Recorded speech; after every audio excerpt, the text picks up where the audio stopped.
report there, the fight for Taiz, certainly not over yet, but would this represent a major breakthrough for Saudi-backed forces, but perhaps opening a pathway to the capital, Sana'a?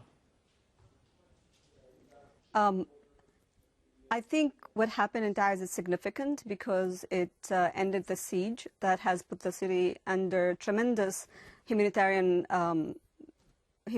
hardship for the city residents.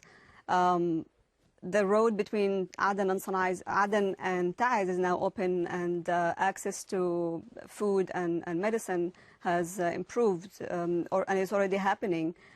The price of 1 kilo of tomato today is 150 riyals compared to 600 riyals 2 days ago. So in terms of humanitarian access or humanitarian situation, it certainly is a huge gain. Now, military-wise, I think the situation can still reverse. It seems to me that Houthis are determined to stay in Taiz. The challenge now is to maintain these gains and to establish security and order and governance in the city to prevent the chaotic situation that we've seen in Aden in the aftermath of liberating the city back in July last year.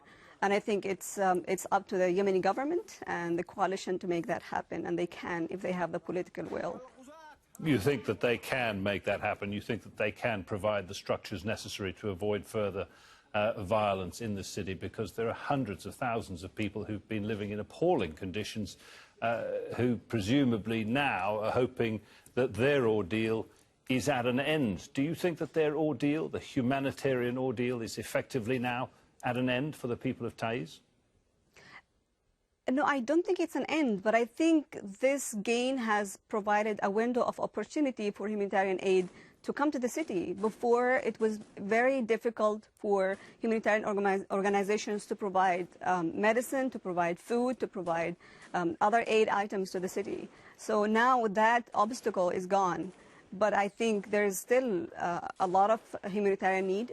There is still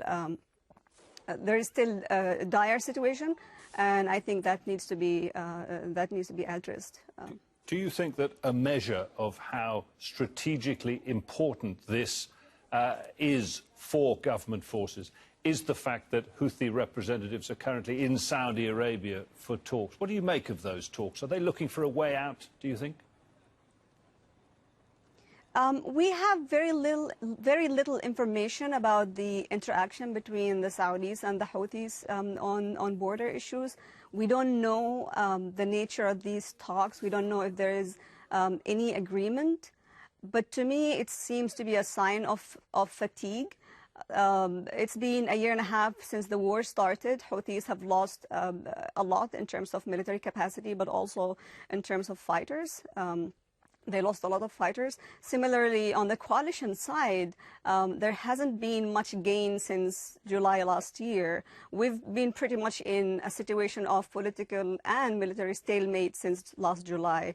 And so perhaps there is a realization on both sides that it's time to give talks a chance. I think the next few weeks will show if that's the case. OK, Nadwa Al-Dawsari joining us from Doha. Many thanks. Sorry to cut you off just at the end there. The 6-year-old.